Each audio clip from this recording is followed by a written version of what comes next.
Hello dear students, welcome to SK Sir's Maths Academy. In this lecture, we are going to discuss some more problems based on eigenvalues and eigenvectors. हा जो question आहे आपण याच्या अगोदर 2x2 चे problems केलेत. आता आपण 3x3 ची मॅट्रिक्स घेतोय. Okay, so let's say first step आपल्याला सगळ्यांना क्लियर आहे. त्याच्यामध्ये स्टार्ट करतो आपण पार्ट 1 ने. So part 1 to find eigenvalues. त्याच्यामध्ये पहिला पॉइंट आपण करत असतो characteristic equation.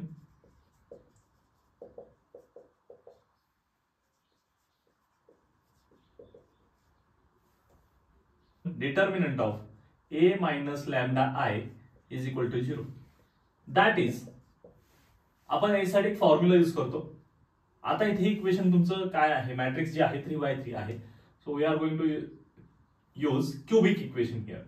So lambda cube minus s1 lambda square plus s2 lambda minus determinant of a is equal to 0. Right. याच्यासाठी रिक्वायरमेंट आहे पहिलं म्हणजे s1. राइट. सो पहिल्यांदा s1 कॅल्क्युलेट करायला लागतं. आपल्या सगळ्यांना माहिती आहे s1 का मतलब होता है ट्रेस ऑफ गिवन मैट्रिक्स ए. लेकिन ये ट्रेस का मतलब होता क्या है? ट्रेस का मतलब होता है sum of all diagonal elements of given matrix A. तो यहाँ पे डायगोनल एलिमेंट्स है 2 + 2 + 2 बरोबर, 2 2 2. सो अशा पद्धतीने आपल्याला पहिलं आन्सर मित्रांनो मिळणार आहे. काय मिळणार? First answer s1 is equal to 6. So हे फर्स्ट आन्सर आपल्याला मिळाले. सेकंड आन्सरचा जर आपण विचार केला जे की आहे s2, आणि हे आपल्यासाठी थोडंसं नवीन आहे. 2x2 मध्ये असं आपण करत नाही. नीट बघूयात आपण काय करता येईल आपल्याला. s2 is nothing but sum. Right. s2 is nothing but sum. कशाची सम? Sum of minors. कोणाच्या minors? Of diagonal elements. Right.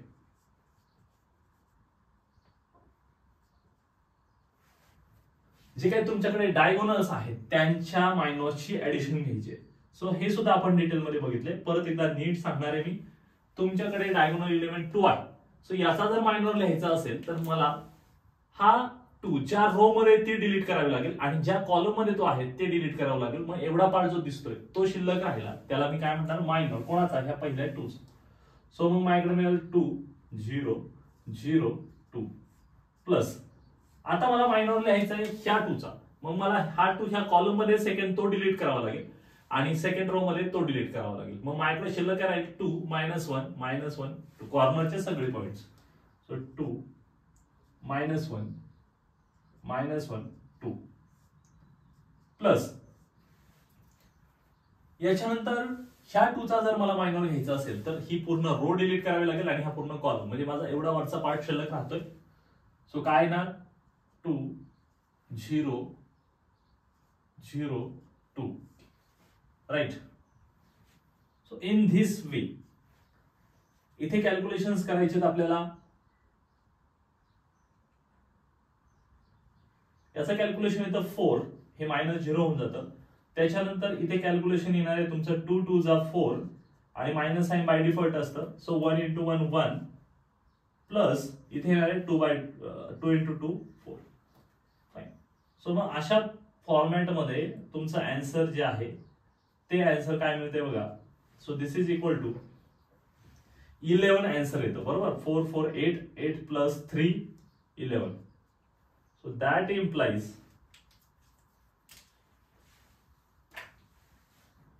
your s2 is equal to 11. So s1 मिळाला, s2 मिळाला. Now it's time to calculate your determinant of given matrix. So determinant of A याच्यावरनं direct लिहायचं आहे. By using calculator सुद्धा solve करू शकता. But आता इथे लिहितो मी 2. मग याला कुठल्या सब मॅट्रिक्सने किंवा मायनॉरने मला त्याच्या मायनॉरने मल्टिप्लाय करावं लागेल. सो हे सगळं घ्यायचंय. सो काय येणार आहे 2 0 0 2. त्याच्यानंतर हे मिडल नंबर असतो त्याला मी मायनस साइन लावतो. अल्टरनेटिव्ह इकडे प्लस नंतर मायनस मायनस आणि 0 ने मल्टिप्लाय करायचं. आता मला सांगा 0 ने मल्टिप्लाय करायचे म्हणजे काहीही एलिमेंट असू द्यात काही फरक पडणार आहे का? नाही. ठीक आहे, तरी पण मी तुम्हाला व्यवस्थित सांगून देतो की काय येणार तिकडं. 2 सॉरी डिलीट करायचं आहे ना, हे डिलीट करणार हे डिलीट करणार. 0 0 -1 2 राईट. सो इथे येणार 0 त्याच्यानंतर 0 -1 2. प्रत्यक्ष एक्झाम्पल हे करायचं नाही, लिहायचं पण नाही, कळतं आपल्याला 0 होऊन जातं. सो त्याच्यानंतर प्लस साइन असतं पण याचं बाय डिफॉल्ट त्या 1 ला मायनस साइन आहे. सो -1 लिहावं लागेल आणि मग त्याचा डिटर्मिनंट लिहावं लागेल आपल्याला. म्हणजेच काय मायनर लिहावं लागेल.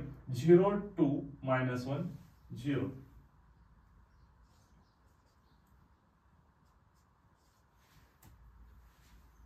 आणि मग जेव्हा हे आपण प्रॉपरली कॅल्क्युलेट करू तेव्हा तुम्हाला मिळणार 2 2 जा 4 आणि 4 2 जा 8 मिळणार.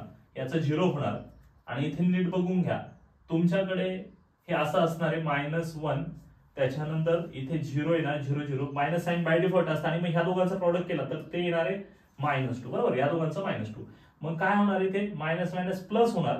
प्लस जरी झालं तर परत 2 1 जा म्हणजे असं येणार -1 आणि इथे येणार 2. सो फायनल आन्सर -2 येणार. सो -2 असं आलं आणि मग याच्यावर मी लिहू शकलो काय लिहू शकलो मी की determinant of matrix A is equal to 6. हे जे इक्वेशन आहे त्याला आपण 1 म्हणायचंय.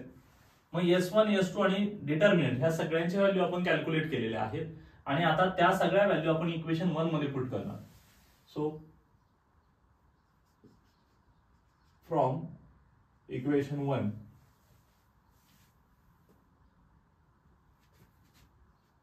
लॅम्बडा क्यूब मायनस S1 ची व्हॅल्यू जी आहे ती आहे 6 म्हणून मी काय लिहिणार 6 लॅम्बडा स्क्वेअर. त्याच्यानंतर प्लस S2 ची व्हॅल्यू मी कॅल्क्युलेट केली ती आहे 11 लॅम्बडा आणि लास्टला डिटर्मिनंट आहे तो 6 म्हणून -6 is equal to 0. Fine. So ह्या पद्धतीने आपल्याला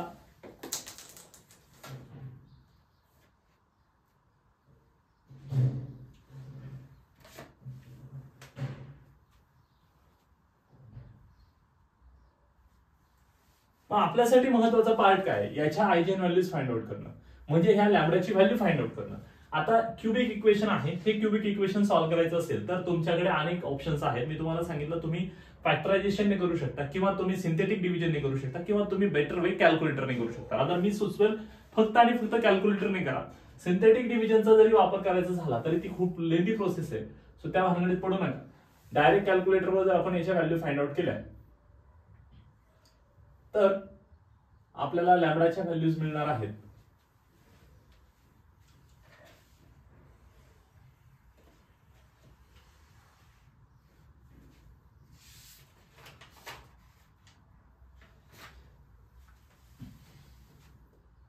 1 2 3. ह्या फॉर्मॅटमध्ये लॅम्बडाच्या व्हॅल्यूज मिळाल्या. काही लोकांचा डाऊट असेल सर पण हे नक्की सिंथेटिक डिव्हिजन कसं आहे ते तुम्हाला एक छोट्याशा फॉर्मॅटमध्ये सांगतो. तुमच्याकडे पहिल्यांदा काम करायचं जेवढे कोएफिशियंट्स आहेत ते सगळे कोएफिशियंट्स ह्या प्रॉब्लेम्स मध्ये लिहून घेऊयात. 1 -6 11 -1 कोएफिशियंट लिहिले सगळे. इथे एक असा नंबर घ्यायचा आहे मला रॅन्डमली घ्यायचा आहे की तो मे बी त्यात दिलेल्या याचं रूट असेल म्हणजे ह्या इक्वेशनचं रूट असेल म्हणजे काय इथे व्हॅल्यू टाकल्यावर आन्सर 0 येईल असं एक आपण मनाने घ्यायचं आहे अझम्पशन आहे. ओके तर ते कसं कळतं की त्याच्यात व्हॅल्यू टाकून बघा ना आणि मग कळून जातं आपल्याला. फॉर एक्झाम्पल म्हणजे नेहमीच आपल्याला असं एक हायस्कूल लेवल आपल्याला सांगितलेलं असतं की असा एक नंबर घ्या छोटा छोटा की ट्राय करून बघा. शक्यतो 1 ने स्टार्ट करतो मग आपण 1 ने नाही झालं तर 2 ने मग -1 -2 -3 +3 0 हे सगळे नंबर ट्राय करून बघतो. 0 वापरणार का नाही ना कळतं ना. इथे 0 0 0 टाकलं तरी -6 आन्सर 0 होत नाही. सो 1 वगैरे ट्राय करूयात. मग इथे 1 ने ट्राय केलं तर 1 ने ट्राय केलं पहिला रूल आहे की हे जे काय दिलेलं इथला 1 आहे तो 1 लेडिंग 1 ऍज इट इज खाली घ्यायचं त्याला अजिबात कॅल्क्युलेशन करायचं. मग ह्या 1 ने ह्या 1 ला मल्टिप्लाय करायचं 1 इथं आलं -6 आणि 1 काय होणार सांगा. -6 आहे 1 आहे यांची ऍडिशनच करायची म्हणजे जे ऑपरेशन पॉसिबल आहे ते. म्हणजे इथं -5 आलं मग आता ह्या 1 ने परत -5 ला मल्टिप्लाय करायचं. -5 इथं लिहिलं मी 1 × -5 -5 इथे लिहिलं. आता 11 मधनं 5 सबट्रॅक्ट होणार आहे 6 इन. आता ह्या 1 ने परत 6 ला मल्टिप्लाय करायचं आणि इथे 6 आला. सो आन्सर काय आलं मग -6 + 6 0. म्हणजे याचा अर्थ 1 is 1 root of given cubic equation.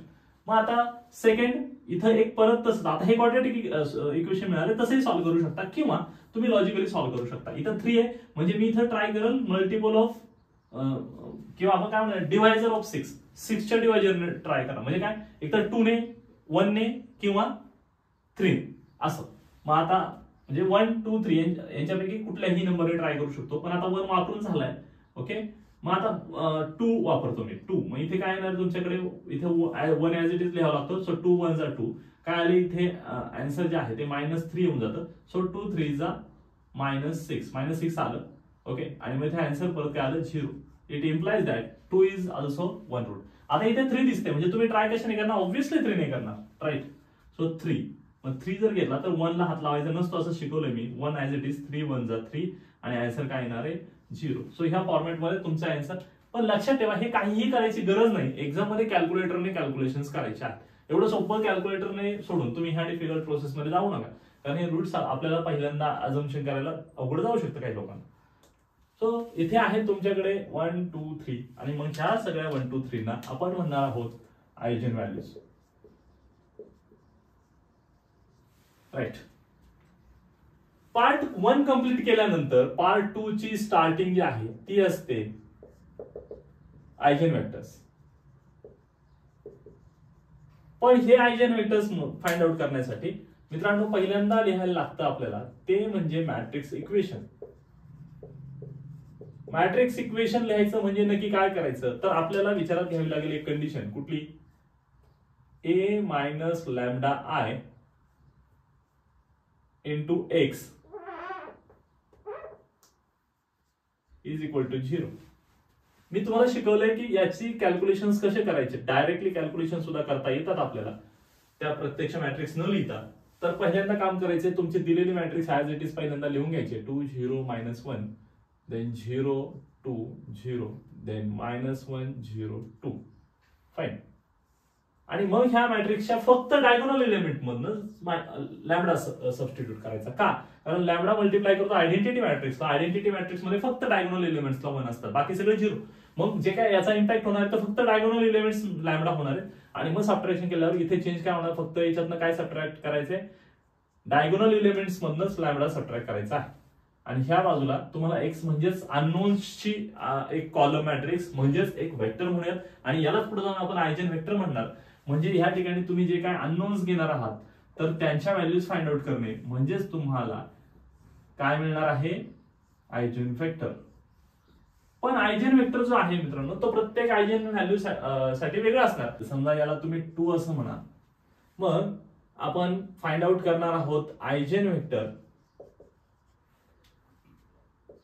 कोणाला करस्पॉन्डिंग तुमच्या लॅम्बडाच्या पहिल्या व्हॅल्यूसाठी काय 1 म्हणजे पहिल्या आयजेन व्हॅल्यू साठी तुम्ही काय करणार आहात एक आयजेन वेक्टर फाइंड आउट करणार आहात. ठीक आहे. त्याच्यानंतर काय मिळतंय ते आपण इथे लिहिणार.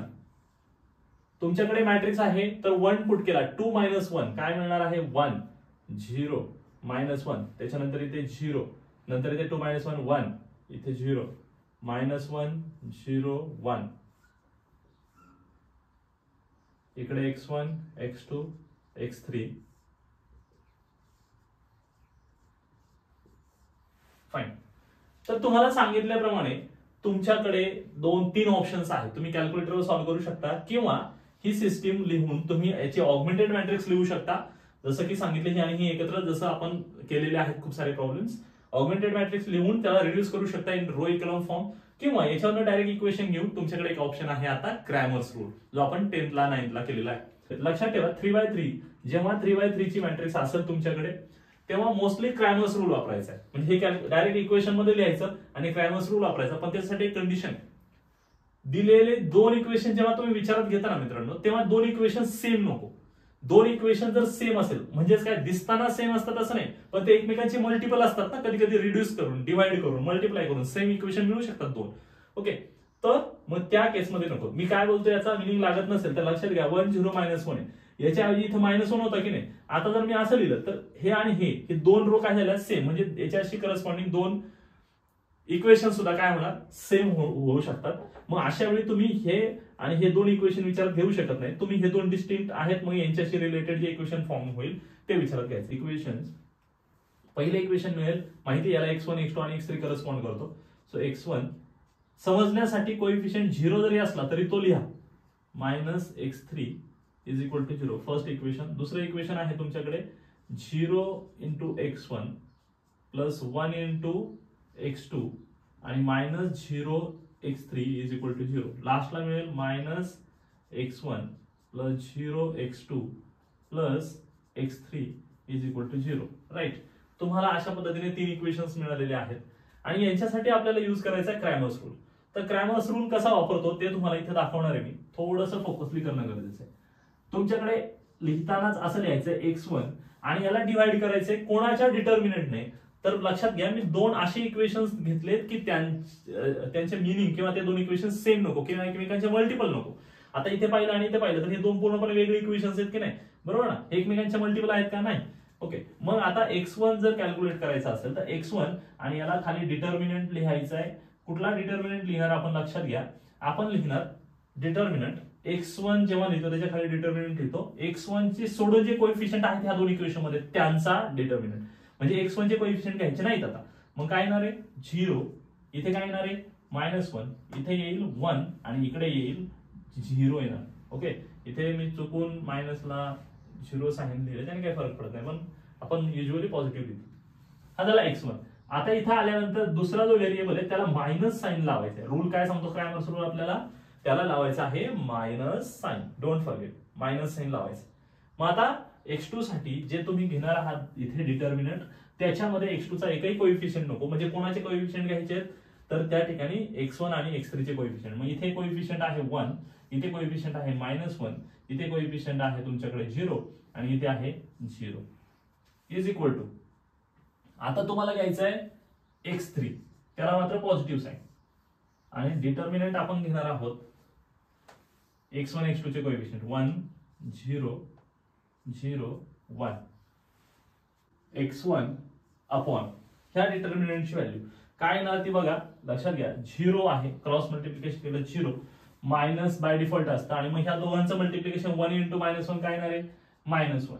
So this is equal to काय येणार आहे 1 आन्सर येणार आहे. सो इथे डिनॉमिनेटरला 1 आला तुमचा is equal to -x2 bye. आता इथे बघा 1 into 0 0 minus 0. So eventually everything become 0. Then x3 ला इथे काय ना 1 इंटू 1 1 मायनस 0. सो इथे 1 आलं आणि ह्या सगळ्यांना इक्वल टू काय लिहायचे t लिहायचं आहे. असा क्रॅमर्स रूल सांगतो आपल्याला. सो त्याप्रमाणे फॉलो करायचं. सो t लिहायचे. मग आता इथे प्रत्येक जो आहे करस्पॉन्ड म्हणजे कोणाला इक्वेट करायचं x1 bye 1 is equal to काय लिहायचं t. मग हे जेव्हा करतो आपण तेव्हा आपल्याला काय मिळतं सांगा. तिथे आपल्याला मिळणार आहे x1 इज इक्वल टू काय मिळणार t. लक्षात येत असेल, जर नसेल तर इथे दाखवतो मी x1 बाय 1 असा आहे. म्हणजे त्याचा अर्थ काय होणार, हा 1 पलीकडे पाठवला तर काय होणार t मिळणार. म्हणजे x1 ची व्हॅल्यू मिळालेली आहे. x2 जो आहे x2 तर x2 काय हा 0 आहे, त्याला तिकडे नंतर 0च होणार. म्हणजे x2 ची व्हॅल्यू काय आली 0. त्याच्यानंतर x3 सुद्धा काय येणार आहे फक्त t येईल. x3 अपॉन 1 आणि इज इक्वल टू t. लक्षात घ्या प्रत्येक वेळी असं एवढं कंपॅरिझन करायचं. सो x3 काय मिळाला t मिळाला. मग याच्यावरनं तुम्हाला वेक्टर लिहायचा आहे. राईट. सो कसं लिहिणार आपण मग हे x1 x2 x3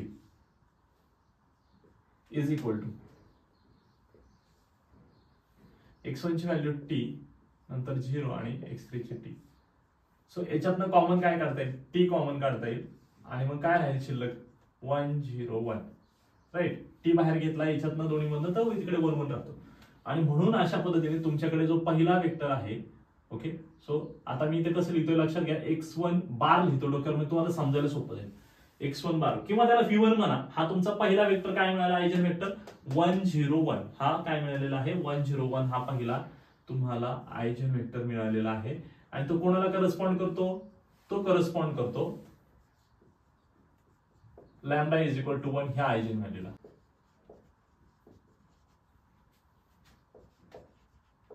lambda is equal to 2 साठी. राईट. त्यासाठी लॅम्डाची जी व्हॅल्यू इथं तुम्ही विचारात घेताय 2 ती पुट करावी लागेल कशामध्ये, ह्या 2 ह्या इक्वेशन मध्ये, आणि मग तुम्हाला काय इक्वेशन मिळते ते आपण बघूया. सो 2 - 2 काय येणार आहे 0, त्याच्यानंतर इकडे 0 येईल, इथे -1 येणार, इकडे 0 येईल, इथे 0 0, इकडे -1 0 आणि इकडे 0. फाईन. सो अशा पद्धतीने तुम्हाला मॅट्रिक्स मिळते x1 x2 x3. तर मी 0 0 लिहित नाही, आता डायरेक्ट थोडासा कॉमन सेन्स वापरणार मी. मायनस काय कोणाला करस्पॉन्ड करतो, हा x1 x2 x3 असतो ना. So x3 is equal to काय मिळणार तुम्हाला 0. हे एक इक्वेशन मिळालं बरोबर. त्याच्यानंतर याच्यामध्ये तुम्हाला काय मिळतंय का नाही, इक्वेशनच फॉर्म होत नाही. आणि मग अजून तुम्हाला एक इक्वेशन मिळेल ते म्हणजे -x1 is equal to 0. x3 जो आहे x3 इज इक्वल टू मिळणार 0. फाईन. त्याच्यानंतर याच्यावरनं x1 मिळणार 0. पण ह्या सगळ्या प्रोसेस मध्ये x2 कुठंच दिसत नाही, राईट. x2 कुठंच नाही, आणि म्हणून x2 कुठंच नाही म्हणून आपण x2 च्या ऐवजी काय नेहमीप्रमाणे ठेवणार आहोत, t ठेवणार आहोत. ओके. सो इझी आहे. आणि मग आपल्याला जो वेक्टर हवा असतो तो वेक्टर मिळून जाईल. सो काय x1 x2 x3 is equal to x1 ची व्हॅल्यू किती आहे 0, x2 ची व्हॅल्यू किती घेतली आहे t, आणि x3 ची 0. सो तुमच्याकडे जो काय वेक्टर मिळणार आहे, सो t कॉमन काढला तर इकडे राहील 0 1 0. फाईन. हा आहे तुमचा वेक्टर. हा काय आहे आयजेन वेक्टर आहे.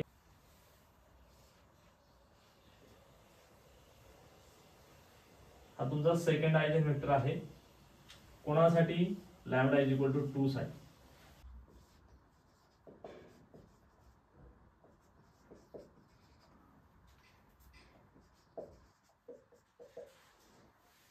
आता 1 साठी कॅल्क्युलेट करून झाले, 2 साठी झालं, आता 3 साठी कॅल्क्युलेट करायचं.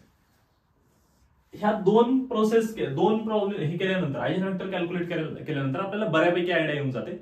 आता थर्ड मात्र आपल्यासाठी सोपं आहे.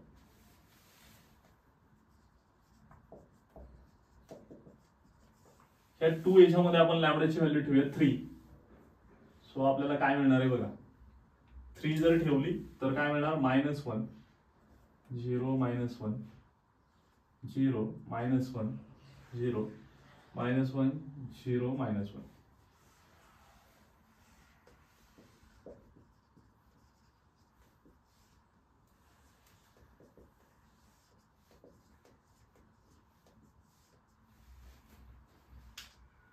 डायरेक्ट याच्यावरनं सुद्धा डायरेक्ट इक्वेशन लिहिता येतात आपल्याला. पण तुम्ही एक गोष्ट नोटीस केली असेल, इथे फर्स्ट आणि थर्ड रो काय आहे बिलकुल सेम आहे. म्हणजे याचा अर्थ तुम्ही थर्ड रो साठी इक्वेशन लिहायची गरज नाही, कारण तो कॅन्सल होणार आहे. म्हणून तुम्ही इक्वेशन रिपीट न लिहिता फक्त 2च इक्वेशन लिहिणं एक्सपेक्टेड आहे. थोडंसं असं जरा डोकं लावायला लागणार आपल्याला. सो काय इक्वेशन्स मिळणार आहेत बघा, इक्वेशन्स मिळणार आहेत. मी याची ऑगमेंटेड मॅट्रिक्स सुद्धा लिहू शकतो एक्झाम मध्ये, तुम्ही व्हॉटएव्हर जे तुम्हाला सोपं वाटेल ते करा. सो मी इथे लिहिणार अल्टिमेट पर्पज काय x1 x2 x3 च्या व्हॅल्यूज फाइंड आउट करणार आहे. तुम्हाला नेहमीच्या प्रमाणे जर सॉल्व्ह करता आलं तर चांगली गोष्ट आहे. सो -x1 आणि हे तर 0च होणार. So -x3 is equal to 0. आणि हे इक्वेशन काय मिळणार आहे x2 इज इक्वल टू 0, म्हणजे -x2 इज इक्वल टू 0. जर -x2 इज इक्वल टू 0 असेल तर याच्यावरून आपलं कंक्लुजन काय आहे x2 is equal to 0. Fine. जर x2 0 आलाय आणि लीडिंगला x1 ला 1 आहे तर कोणाला या ठिकाणी t पुट करावं लागेल, तर आपण पुट करणार x3 ला t पुट करायचंय, right. So put x3 is equal to t, म्हणजे x3 ची व्हॅल्यू मिळाली. हा, मग आता इथे या पहिल्या इक्वेशन वरनं काय मिळेल तुम्हाला, समजा हे तुमचं इक्वेशन a असेल, हे b असेल. So from a -x1 -x3 च्या ऐवजी काय ठेवणार t इज इक्वल टू 0, म्हणजेच तुमच्याकडे मिळेल -x1 is equal to t. याचाच अर्थ असा झाला x1 is equal to -t. So तीनही व्हॅल्यूज आहेत आपल्याकडे आता, आणि म्हणून आपण लिहू शकतो x1 x2 x3 is equal to x1 ची व्हॅल्यू -t, x2 ची व्हॅल्यू 0 आणि x3 ची व्हॅल्यू t. याच्यातनं t कॉमन काढायचं आहे, इथे राहील -1 0 1. This is nothing but your vector. मग हा काय आहे तुमचा x2. का x3 हा वेक्टर मिळालाय आपल्याला -1 0 1 फाईन, आणि हा आहे तुमचा थर्ड आयजेन वेक्टर कोणासाठी for lambda is equal to 3 साठी. नेक्स्ट प्रॉब्लेम,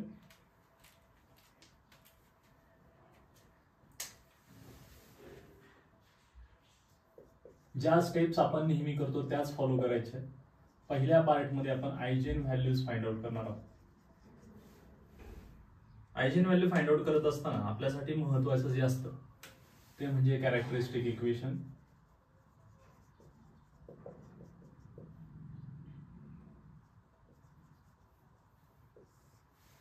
कॅरेक्टरिस्टिक इक्वेशन कसं फाइंड आउट करतो आपण, त्याच्यासाठी आपल्याकडे फॉर्म्युला आहे determinant of a minus lambda I is equal to 0. म्हणजेच आपण लिहितो एक ready formula lambda cube 3x3 ची मॅट्रिक्स आहे, क्यूब इक्वेशन वापरायचे. Cube lambda cube minus s1 lambda square plus s2 lambda minus determinant of a is equal to 0.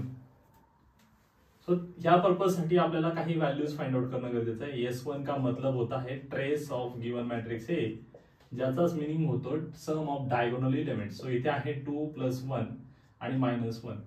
म्हणून ह्या पद्धतीने जर आपण विचार केला तर आपल्याकडे s1 ची जी व्हॅल्यू आहे ती किती येणार आहे, फक्त 2. राईट. सो s1 ची व्हॅल्यू जी आहे ती 2 मिळालेली आहे. त्याच्यानंतर आपण s2 ची व्हॅल्यू फाइंड आउट करणार. s2 ची व्हॅल्यू फाइंड आउट करायची असेल तर त्याचा मीनिंग माहिती पाहिजे. s2 का मीनिंग होता है sum of minors of diagonals. आणि मग हे कॅल्क्युलेट करायचं म्हणजे पहिल्या 2 चा आपण मायनर घेणार.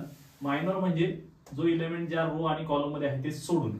सो पहिला रो सोडला, पहिला कॉलम सोडला, जे राहतं ते काय 1 1 3 -1 प्लस आता 2 सॉरी हा इथला सेकंड जो आहे डायगोनल तो सोडून, म्हणजे रो आणि कॉलम डिलीट करा, जे राहतं ते घ्या. काय राहणार 2 3 1 -1 प्लस आता याला एक्सक्लूड करा. सो हा रो आणि हा कॉलम डिलीट होणार. राहिलं ते 2 -2 1 1. यांचा आन्सर जे येईल ते येणार आहे -1 -3 प्लस इथे येणार -2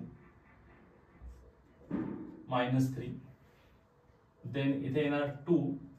इथे मात्र मायनस मायनस प्लस होणार. सो +2. फाईन. सो हे सगळं जेव्हा आपण कॅल्क्युलेट करू तेव्हा आपल्याला s2 ची व्हॅल्यू मिळणार आहे. आणि s2 ची जी काय व्हॅल्यू आहे ती प्रॉपरली कॅल्क्युलेट केल्यावर काय मिळते बघा, -4 इथे -5 आणि इथे 4. सो क्लिअरली s2 ची जी काय व्हॅल्यू आहे ती मिळणार आहे आपल्याला -5. राईट. आता आपल्याला डिटर्मिनंट फाइंड आउट करायचं आहे. कॅल्क्युलेटरवर सुद्धा करू शकतो आपण, पण आता डायरेक्ट मी आन्सर लिहितो 2. त्याच्यानंतर त्याला मायनरने मल्टिप्लाय करायचं एवढ्या, तो सोडून त्याच्या मायनरने 1 1 3 -1. त्याच्यानंतर अल्टरनेटिव्हली मायनस साइन असतं, पण इथे ऑलरेडी मायनस आहे. सो हे मायनस आणि ते मायनस मिळून काय होणार +2. आणि फायनली तुमचा जो काय मायनर आहे तो लिहायचा आहे. या -2 चा म्हणजे ही कॉलम आणि ही रो डिलीट करा. हे एवढं राहतं 1 1 1 -1. त्याच्यानंतर +3 त्याचा मायनर हे डिलीट करा. एवढा भाग राहील फक्त 1 1 1. आता मित्रांनो हे सगळं कॅल्क्युलेशन प्रॉपरली करायचंय. कसं करू शकता 2 आणि याच्यामध्ये -1 येईल आणि -3 +2 याच्यामध्ये येणार आहे -1 आणि 1 × 1 -1 +3 याच्यामध्ये आहे 3 × 1 3 1 × 1 1. फाईन. आणि मग याचा जेव्हा आपण फायनल कॅल्क्युलेशन करणार तेव्हा याचा आन्सर जे आहे डिटर्मिनंटचा आन्सर हे नोटीस केला असेल तुम्ही, बघा इथे काय येणार आहे -4 म्हणजे -8 येईल, -8 त्याच्यानंतर हे -2 म्हणजे -4 आणि इथे येणार आहे 2 बट 6 फाईन. सो 2 सो -6 हे तुमच्या डिटर्मिनंटचा आन्सर येणार, -6 fine. So determinant of A is equal to -6 असा आपला आन्सर येते. याला पहिल्यांदा आपण काय म्हणत असतो 1 असं म्हणत असतो. मग आता लिहूयात आपण फ्रॉम 1 काय व्हॅल्यू मिळणार आहे. इथे बघा इथे आहे तुमच्याकडे λ³ मायनस S1 ची व्हॅल्यू आहे 2 म्हणजे मी इथे 2 लिहिणार, नंतर λ², त्याच्यानंतर इथे प्लसचं साइन आहे हे खरं आहे, पण S2 ची साइन काय मायनस आहे. सो तुम्ही इथे -5λ असं लिहायला लागेल.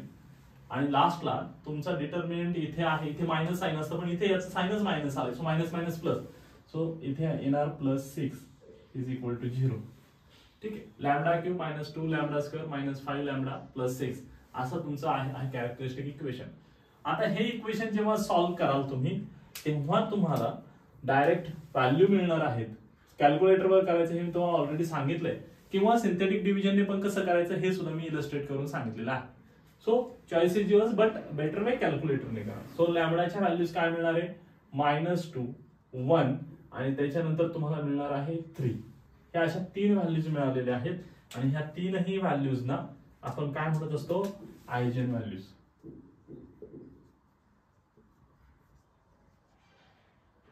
Fine, eigenvalues. आता आयजेन व्हॅल्यूज मिळाल्या तुम्हाला, पार्ट 2 मध्ये ह्या आयजेन व्हॅल्यूजच्या corresponding eigen vector find out करायचे. सो पार्ट 2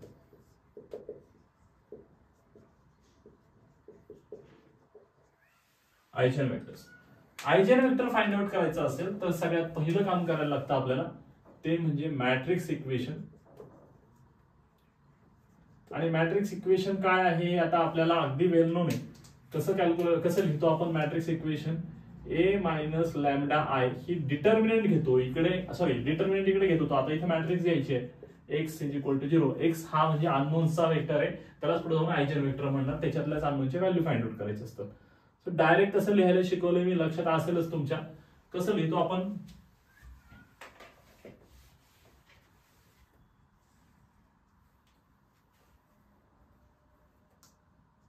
दिलेली मॅट्रिक्स ऍज इट इज लिहा. 2 -2 then 3 1 1 1 1 3 -1. आणि हे लिहिल्याच्या नंतर आपण प्रत्येक डायगोनल एलिमेंट मधनं फक्त लॅम्बडा मायनस करा, बस एवढंच करायचंय. आणि त्याच्यानंतर आपण घेणार आहोत अननोन्स ची matrix x1 x2 x3.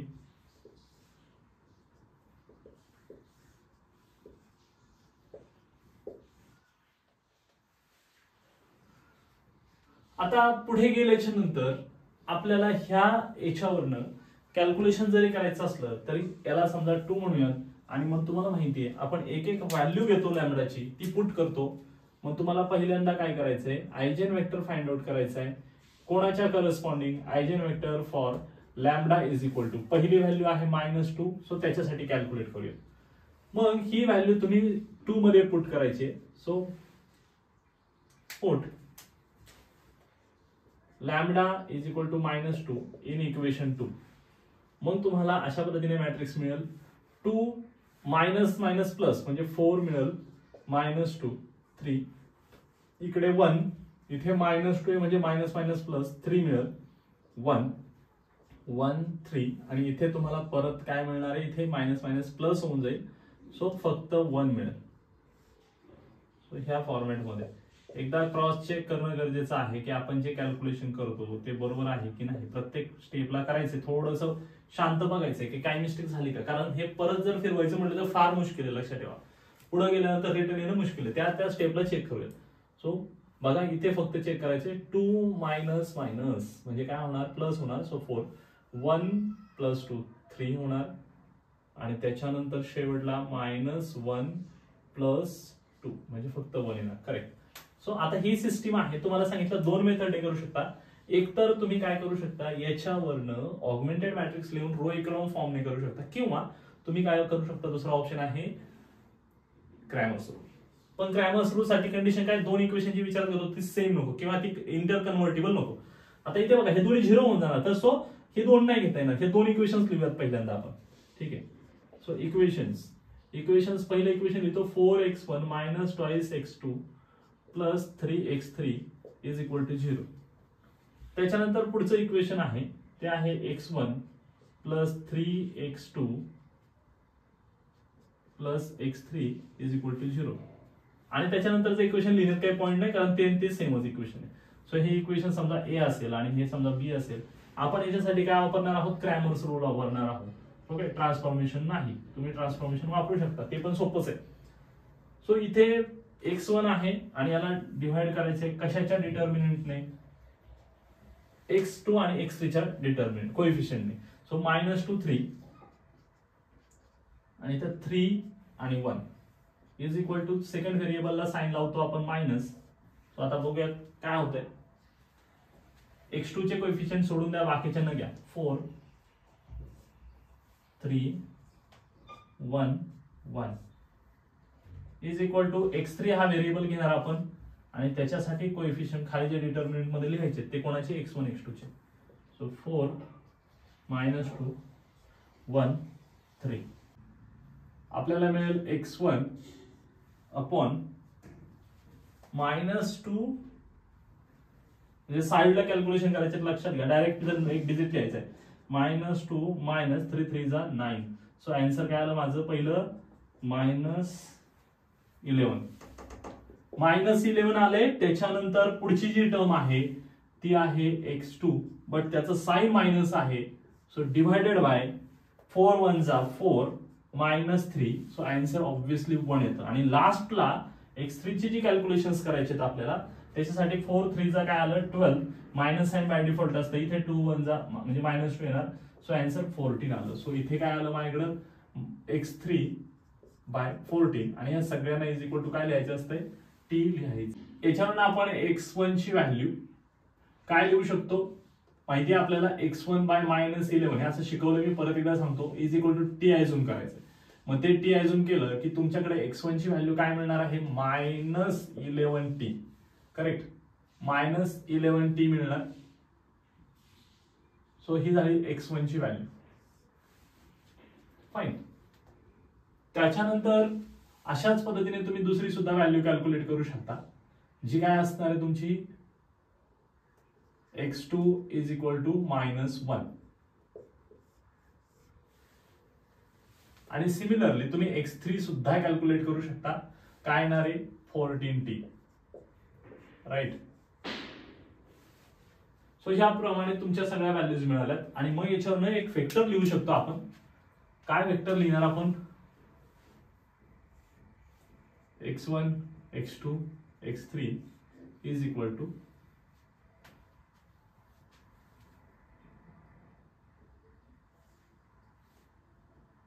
-11t.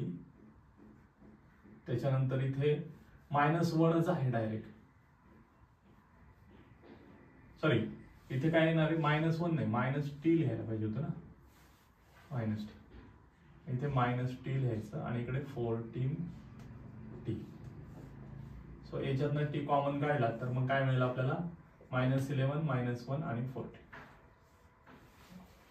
So vector जो आहे आपल्याला रिक्वायर्ड वेक्टर जो आहे, समजा त्याला x1 बार असं म्हणतो, म्हणजे कळेल आपल्याला की तो वेक्टर आहे काय आहे, तो -11 -1 14. ओके, हा पहिला वेक्टर आहे for lambda is equal to -2. आता एक महत्त्वाचा पॉइंट मला सांगायचा आहे की तुम्ही जेव्हा कॅल्क्युलेशन्स करता, तुमचे कॅल्क्युलेशन्स थ्रू आउट समजा एखाद्या नंबरने मल्टिप्लाय केलं तर त्याचे साइन्स, आता समजा याच्या साइन चेंज होतं. उदाहरणार्थ इथे तुमच्याकडे हे जे काही 3 नंबर्स आले, तुम्ही जर इथे थ्रू आउट याच्याऐवजी काय आन्सर लिहिले 11 1 आणि -14 असं जर लिहिलं 11 1 -14, तर कळतंय बरोबर, एक साइनने मल्टिप्लाय केल्यामुळे ते आन्सर आहे, ते सुद्धा बरोबर आहे. 11 1 -14 असं आलं तरी ते सुद्धा करेक्ट आहे. कॅल्क्युलेशन फक्त प्रॉपरली करायचे. फाईन. चलो अभी नेक्स्ट, ए संपलाय, आता B eigen vector find out करायचा आहे. कोणासाठी? For lambda is equal to काय 1 साठी. सो डायरेक्ट लिहितो मी आता पटपट. इथे येणार 2 - 1 म्हणजे काय येणार? इकडे फक्त 1 येणार. 1 - 2 3 1 1 - 1 0 इकडे 1 1 3 आणि इकडे येणार -2. x1 x2 x3 is equal to 0 0 0. आता हे आपल्याला सॉल्व्ह करायचं आहे. म्हणजे काय करायचंय? मी तुम्हाला सांगितल्याप्रमाणे मॅट्रिक्स इक्वेशन कन्सिडर करूयात आपण. इथे पॉसिबल आहे आपल्याला. आता ठीक आहे, म्हणजे इक्वेशन्स कन्सिडर केले तरी चालेल आणि आपण क्रॅमर्सने सॉल्व्ह करूयात. सो 1 म्हणजेच x1 - 2x2 plus 3x3 is equal to 0. आणि अजून एक इक्वेशन लिहायला लागेल, x1 plus 0x2 plus x3 is equal to 0. अजून एक इक्वेशन वेगळं आहे, डिस्टिंक्ट आहे, तर लिहूयात आपण x1 plus 3x2 minus 2x3 is equal to 0. आता याच्यापैकी पहिलं इक्वेशन आहे a म्हणतो मी त्याला, याला b आणि याला c. आपण आता काय म्हणणार? Now we use Cramer's rule for equation a and b. मग जर क्रॅमर्स रूल वापरला तर काय येणार? x1 upon is equal to minus x2 upon is equal to x3 upon determinant लिहायच्यात असे व्यवस्थित.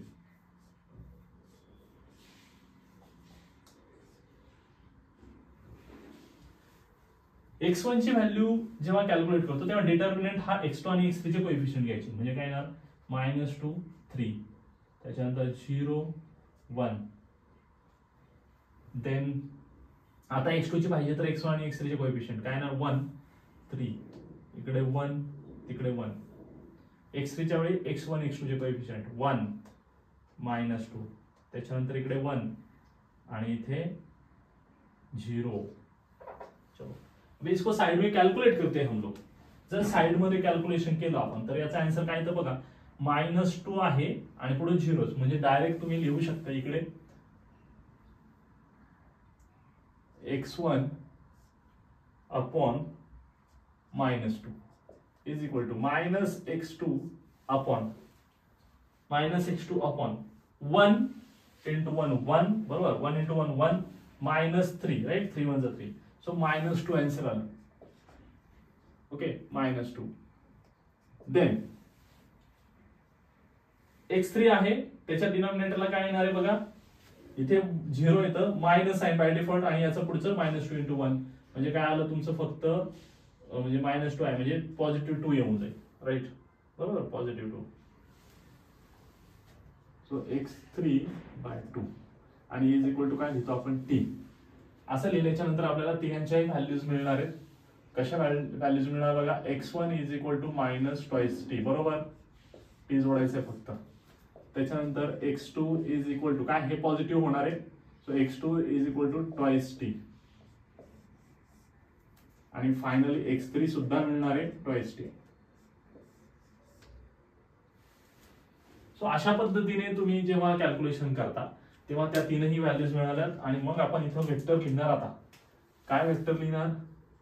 x1 x2 x3.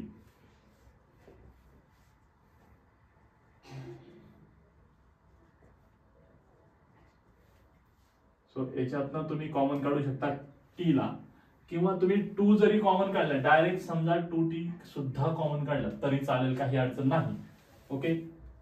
सो एखाद्याने असं 2t कॉमन काढलं 2 2 2 लिहा. म्हणजे आता इथे काय लिहितोय समजून घ्या. -1 1 1 असं लिहिलं तरी चालेल किंवा एखाद्याने t कॉमन काढलंय -2 2 2 असं लिहिलं तरी चालेल. त्या सगळ्यांचं मिनिंग सेमच होतो. फाईन. मग वेक्टर काय मिळाला आपल्याला? x2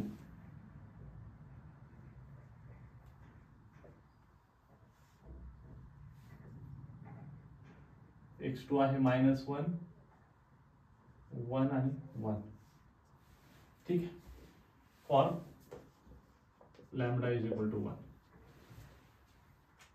नाउ सी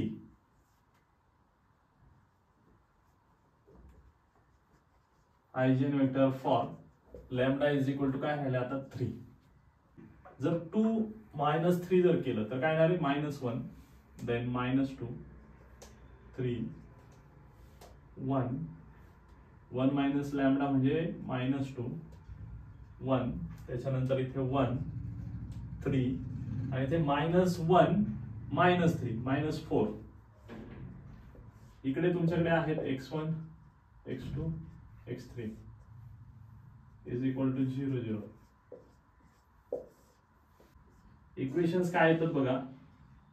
-x1 दोन सगळे दिले twice x2 plus 3x3 is equal to 0. Then x1 minus twice x2 plus x3 is equal to 0 and x1 plus 3x2 minus 4x3 is equal to 0. Fine. आता ह्या पहिल्या दोन equation साठी समजायला 1 म्हणतो इकडे 2 आणि इकडे 3. So from 1 and 2 by using Cramer's rule x1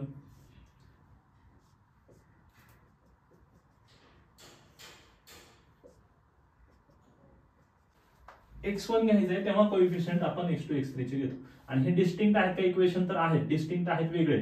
so आपण लिहू शकतो मग काही प्रॉब्लेम नाही. सो काय येणार इकडे -2 3 इथे येणार -2 1 इकडे येणार. आता आपल्याला x2 चे सोडून लिहायचे. चेक करतो -2 3 त्याच्यानंतर -2 1 बरोबर.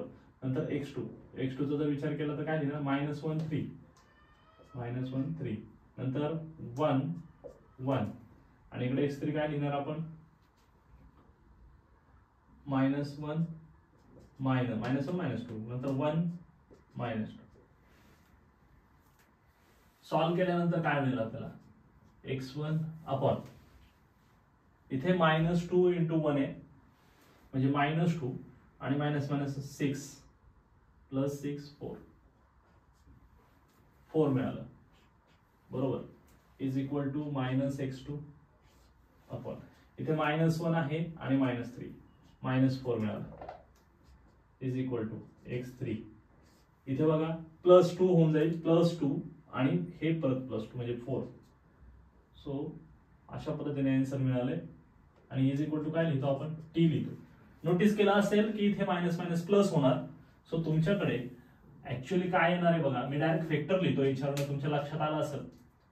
डायरेक्ट वेक्टर काय लिहिणं पॉसिबल आहे आपल्याला x3 bar is equal to 4t येणार बरोबर. x1 4t आहे x2 4t आहे आणि x3 पण 4t आहे म्हणजे 4t जर कॉमन काढला मी 4t तर काय लिहू शकता 1 1 1 असं तुमचा वेक्टर येणार आहे. कोणासाठी for lambda is equal to 3 साठी. अकॉर्डिंगली समजून घ्या की x1 ची व्हॅल्यू 40 आहे x2 ची पण 40 आहे आणि x3 ची पण 40 आहे. सो 40 कॉमन घ्या आणि मग तुम्हाला मिळेल 1 1 1. फाइन.